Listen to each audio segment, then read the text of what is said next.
Hello and hello, welcome back to my YouTube channel. And today I am going to tell you कि मैं बहुत दिनों से YouTube में शॉर्ट्स अपलोड नहीं कर पा रही हूँ क्योंकि हमारे स्कूल में practical examination, project file, lab manual वगैरह वगैरह बहुत सारी चीज़ें चल रही है। It's a lot of headache for me, इसलिए आई एम सॉरी कि मैं वीडियोज़ अपलोड नहीं कर पा रही हूँ। और थैंक यू फॉर 50 सब्सक्राइबर्स। मेरे 50 सब्सक्राइबर्स हो गए। मैंने इतने दिनों बाद देखा और मुझे इतना अच्छा लग रहा था ना, तो मेरे 50 सब्सक्राइबर्स पूरे हो गए। And thank you, love you all. आज मैं आपको अपने पहले प्रैक्टिकल, बोर्ड के प्रैक्टिकल का एक्सपीरियंस बताने वाली हूँ, बिल्कुल रॉ वे में। जो मेरा बोर्ड का प्रैक्टिकल था सबसे पहला, वो कल था, यानी 20 जनवरी को था। और ये क्या एक्सपीरियंस रहा मेरा, वो मैं तुम्हें बताती हूँ।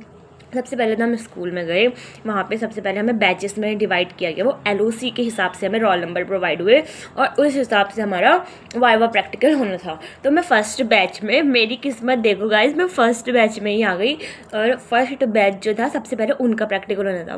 तो एग्जामिनर और ऑब्जर्वर दोनों आए थे हमारे स्कूल में। तो आपके स्कूल में या तो हो सकता है ऑब्जर्वर आए और हो सकता है ना भी आए, लेकिन हमारे उसमें तो दोनों आए थे बैंक। फिर वो आए, हमें ग्राउंड में बुलाया गया, प्रेयर वगैरह हुई। असेंबली के बाद हमें ग्राउंड में बुलाया गया। हमारा जो फर्स्ट बैच था, हमसे बोला कि अपने लैब मैनुअल्स और जो प्रोजेक्ट फाइल थी वो सब अपने मतलब पकड़ के, मतलब तैयार रहो, रेडी रहो। तो एग्जामिनर आए हमसे, फिर हमारा रोल नंबर वाइज अटेंडेंस ली गई। जो पहला बैच था उसकी फिर से अटेंडेंस ली गई। फिर जैसे ही अटेंडेंस ली गई क्या हुआ कि अब तो एग्जामिनर थोड़ा सा भड़क गए कि हम लड़कों के बाल लंबे क्यों हैं, क्योंकि हमारे स्कूल के बच्चों के बाल लंबे थे, वो काटते भी नहीं है, पता नहीं क्या दिक्कत है उन्हें।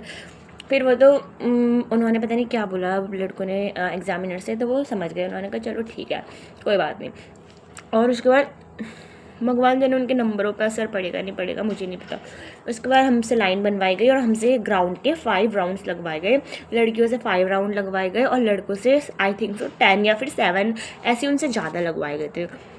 लड़कों से राउंड लगवाए गए, फिर हमसे राउंड के बाद वॉक कराई गई। 5 मिनट्स वॉक था। लड़कों से वॉक नहीं कराई गई क्योंकि वो ज़्यादा भागे थे, तो हमसे वॉक कराई गई। और फिर हम भागने के बाद हमसे एक सर्कल में खड़ा करा गया और उसके बाद वहाँ पे एक स्टूडेंट्स को बीच में बुलाया और वहाँ पे हमने एक्सरसाइज परफॉर्म की। वो जो बीच वाला कर रहा था वो हम सबको करना था, सर्कल में जितने भी खड़े थे। और हेड टू टो की एक्सरसाइज थी, तो हमने वो एक्सरसाइज करी। उसके बाद एग्जामिनर ऑब्जर्व कर रहा था और ऑब्जर्वर भी ऑब्जर्व कर रहे थे कि कौन सबसे अच्छी एक्सरसाइज कर रहा है, तो उनके नाम अलग से नोट कर दिए जा रहे थे। मेरा तो किसी में नोट नहीं हुआ। एक फिर आगे बताती हूँ, फॉलो फॉर पार्ट 2।